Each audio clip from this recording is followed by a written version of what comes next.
মানে মুখ্যমন্ত্ৰী হিমন্ত বিশ্ব শৰ্মাই যে কৈ আছে যে জয়ন্ত মল্ল বৰুৱাই গুজৰাটৰ পৰা যি গীৰ গাই আনিছিলে সেই যিবিলাক গীৰ গাই অৱস্থা খুব বেছি বেয়া আছিলে, যিবিলাক বেমাৰী গীৰ গাই আছিলে সেই বেমাৰী গীৰ গাইবিলাক নিজৰ ঘৰলৈ আনি এটা নতুন জীৱন প্ৰদান কৰা হৈছে। সেই গীৰ গাইসমূহ তেওঁ আচলতে প্ৰতিপালন কৰি এটা অৱস্থালৈ লৈ আহিছে। গতিকে জয়ন্ত মল্ল বৰুৱাক পুৰস্কাৰহে দিব লাগে, অনাহকত তেওঁৰ বিৰুদ্ধে গৰু চোৰ আখ্যা তেনেকুৱা ধৰণৰ কথা বতৰা ক'ব নালাগে। এনেকুৱা ধৰণৰ কেতবোৰ কথা মুখ্যমন্ত্ৰী হিমন্ত বিশ্ব শৰ্মাই কৈ থকা আমি দেখিছোঁ যে তেওঁৰ মতে, মুখ্যমন্ত্ৰী হিমন্ত বিশ্ব শৰ্মাৰ মতে গৰু খুটিলে অনা গৰু যে চুৰ কৰিলে, আজি জয়ন্ত মল্ল বৰুৱা গৰু চুৰ জয়ন্ত মল্ল বৰুৱাক তেখেতে পুৰস্কাৰ দিব লাগে বুলি কৈছে। কেনেকুৱা ধৰণৰ অদ্ভুত কথা মুখ্যমন্ত্ৰীয়ে কৈছে আপোনালোকে নিশ্চয় দেখিছে। মানে জয়ন্ত মল্ল বৰুৱাক আমি কৈ আছিলোঁ যে তেওঁৰ ঘৰত যি ৬০-৭০টা গীৰ গাই আছে বুলি কৈছে, সেই গীৰ গাইবিলাক ক'ৰ পৰা আনিল তাৰ হিচাপ আমি বিচাৰি আছিলোঁ। তেওঁটোতো আপোনাৰ গৰু খুটিলে অনা ২০টা গীৰ গাইহে তেওঁ ঘৰলৈ নিয়াৰ কথা কৈছে, বাকী ৪০টা ক'ৰ পৰা আহিলে সেই কথা বতৰাবিলাক অসমৰ ৰাইজে জানিব খুজিছিলে।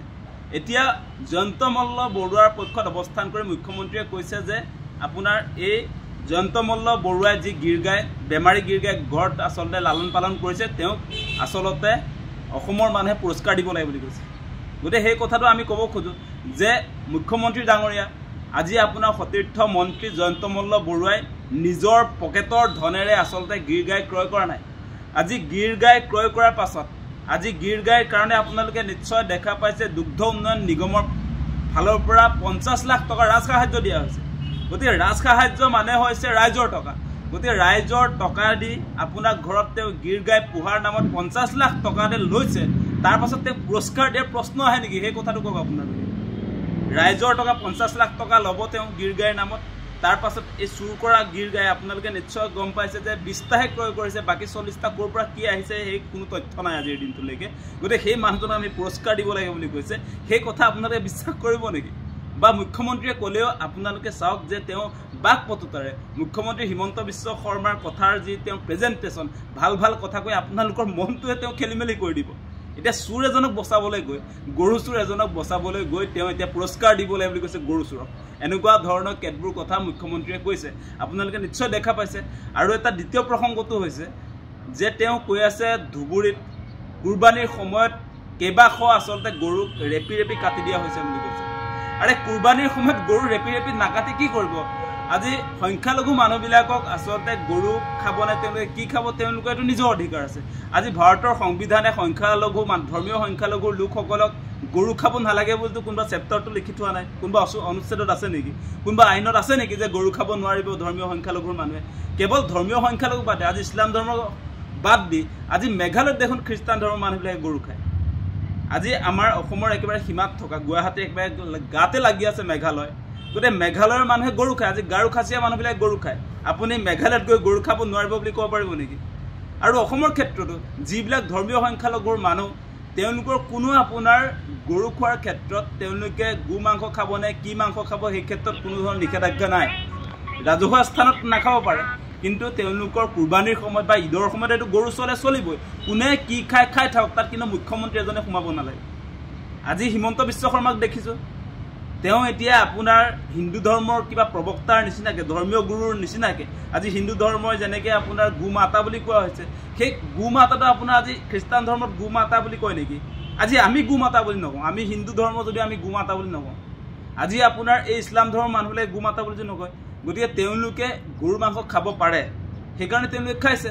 আমি গাহৰি মাংস খাব পাৰোঁ, গতিকে আমি গাহৰি খাইছোঁ। তাত মুখ্যমন্ত্ৰী এজনে কেতিয়াও লাগি থকা উচিত নহয়। ভাৰতৰ সংবিধানৰ নামত শপত খাই পেলাই আজি মুখ্যমন্ত্ৰী হিমন্ত বিশ্ব শৰ্মাই কেৱল হিন্দু মুছলমান গৰু মাংস গাহৰি মাংস সেইবিলাকত লাগি থাকিব নেকি? অসমৰ যিবিলাক মৌলিক সমস্যা সেইবিলাকৰ ক্ষেত্ৰত তেওঁলোকৰ কথা বতৰা নাথাকিব নেকি? আজি বান গৰাখহনীয়াৰ ক্ষেত্ৰত হিমন্ত বিশ্ব শৰ্মা চৰকাৰে কি পদক্ষেপ লৈছে আপোনালোকে নিশ্চয় দেখিছে। তেওঁলোকে মাথাউৰি বনাই আপোনাৰ বাৰিষাৰ সময়ত, সেইকাৰণে আজি মাথাউৰি ছিগি আমাৰ নিজৰ জেগাত আজি লখিমপুৰ পানীগাঁও আমতলাত কেইবাটা পৰিয়াল, মানে 10টাতকৈ বেছি পৰিয়ালে চেন্নাই বেংগলোৰত হাজিৰা কৰি 10 লাখ টকা ইনকাম কৰি আছাম টাইপৰ ঘৰ সাজিছিলে। সেইবিলাক আপোনাৰ দুৰ্বল মাথাউৰিৰ কাৰণে আজি ঘৰ উটুৱাই লৈ গুচি গ'ল। তাৰ দায়িত্ব ল'ব নাই হিমন্ত বিশ্ব শৰ্মাই।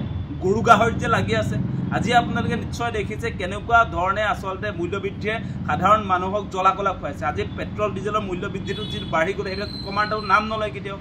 আজি আপোনালোকে নিশ্চয় দেখা পাইছে ঔষধৰ যি ধৰণৰ দাম বৃদ্ধি হৈছে এইবিলাক কথা মই মাজে মাজে কৈ থাকোঁ মূল ইছ্যুবিলাকৰ ক্ষেত্ৰত যিহেতু চৰকাৰ নুসুমায়েই আজি আপোনাৰ শেহতীয়াকৈ আপোনাৰ 784 বিধ ঔষধ অত্যাৱশ্যকীয় ঔষধৰ দাম বৃদ্ধি হৈ গৈছে আজি পেৰাচিটামলৰ পৰা আদি কৰি পেইন কিলাৰ যিবিলাক প্ৰয়োজনীয় আপোনাৰ মেডিকেলৰ ঔষধ সেইবিলাক আপুনি এতিয়া ক্ৰয় কৰিব নোৱাৰে আৰু হিমন্ত বিশ্ব শৰ্মাই প্ৰতিষ্ঠা কৰা সেই মেডিকেল কলেজবিলাকত আপোনাৰ ফ্ৰীকৈ ঔষধৰ যোগান নধৰে যিমান প্ৰেছক্ৰিপশ্যনত লিখি দিব ডাক্তৰে সব বাহিৰৰ মেডিকেলৰ পৰা কিনিব লাগে সেইবিলাক বিষয়ক লৈ দেখোন চৰকাৰ কোনো ধৰণৰ কথা বতৰা নাই এতিয়া যিবিলাক বিষয় লৈ আচলতে এতিয়া মাংসক লৈ যেতিয়া নেকি মুখ্যমন্ত্ৰীজন লাগি থাকিব সেইবিলাকতো মুখ্যমন্ত্ৰীৰ কাম নহয় আজি আপোনাৰ মানুহৰ খাদ্যক লৈ মানুহৰ খোৱা বস্তুক লৈ কেতিয়াও মুখ্যমন্ত্ৰী এজন লাগি থাকিব নালাগে আচলতে আৰু গৰু মাংসৰ কথাটো মই কৈছোঁ যে গৰু মাংসৰ ৰাজহুৱা স্থানত নিষিদ্ধ কৰাৰ ফলস্বৰূপে আমাৰ যিবিলাকে গৰু পোহপালন কৰি আমাৰ মাজুলীত যিবিলাক কৃষক ৰাইজ আছিলে আমাৰ মিচিং মানুহ আছিলে তেওঁলোকে এতিয়া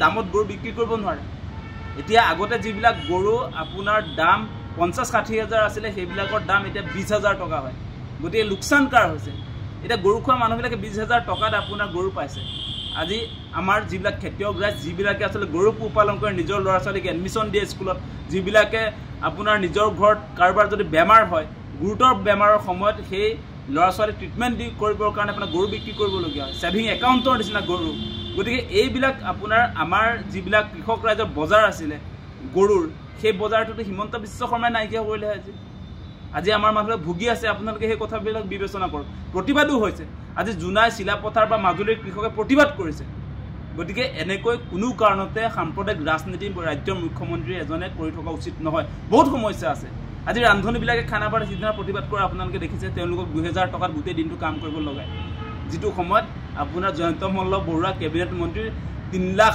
আপোনাৰ 55,000 দৰমহা পায় মাহিলী তাৰ পৰা এই ৰান্ধনীয়ে কিমান পায় 2,000 টকা আজি আপোনাৰ অংগনবাদী সহায়িকাই পায় 3250 টকা আজি অংগনবাদী আপোনাৰ কৰ্মীগৰাকীয়ে পায় 6,500 টকা আৰু এইবিলাক আশা কৰ্মীবিলাকেতো কি পায় আপোনাৰতো কোনো মাহিলী তেনেকুৱা দিয়া নিয়ম কমিশ্যনহে দিয়ে কিবা এটা গতিকে এনেকুৱা বহুত সমস্যা আছে আজি মানুহবিলাক আপোনালোকে নিশ্চয় দেখা পাইছে যে চলিব নোৱাৰা অৱস্থাৰ কাৰণে 1250 টকাৰ কাৰণে তেওঁলোকে হাহাকাৰ কৰি থাকিবলগীয়া হৈছে আজি অৰুণোদয় পাবৰ কাৰণে কিমান মানুহ প্ৰতিবাদ মুখৰ হৈ আছে আপোনালোকে সেই কথাবিলাক বিবেচনা কৰক গতিকে ৰাইজৰ অৱস্থা বেয়া ৰাইজৰ অৱস্থা ভাল হোৱা হ'লে 1250 টকাৰ কাৰণে এতিয়া ৰাজপথলৈ ওলাই নাহে এই প্ৰচণ্ড গৰমৰ সময়ত গতিকে মূল বিষয়বিলাকৰ পৰা আঁতৰি এতিয়া আপোনাৰ গৰু গাহৰি এইবিলাকতে লাগি থাকিব তাৰ কাৰণে কি হয় আপোনালোকে চাব যে আমি মূল সমস্যাবিলাক পাহৰি গৈছোঁ এতিয়া অসমৰ ৰাইজক মূল সমস্যাৰ পৰা ডাইভাৰ্ট কৰিবৰ কাৰণে গৰু কৰি 26ৰ নিৰ্বাচনী বৈতৰণি পাৰ কৰিব খুজিছে হিমন্ত বিশ্ব শৰ্মাই গতিকে এই বিষয়বিলাক লৈ আমি সকলোৱে সাৱধান হ'ব লাগে সেইকাৰণে এই কথাখিনি আপোনালোকৰ সন্মুখত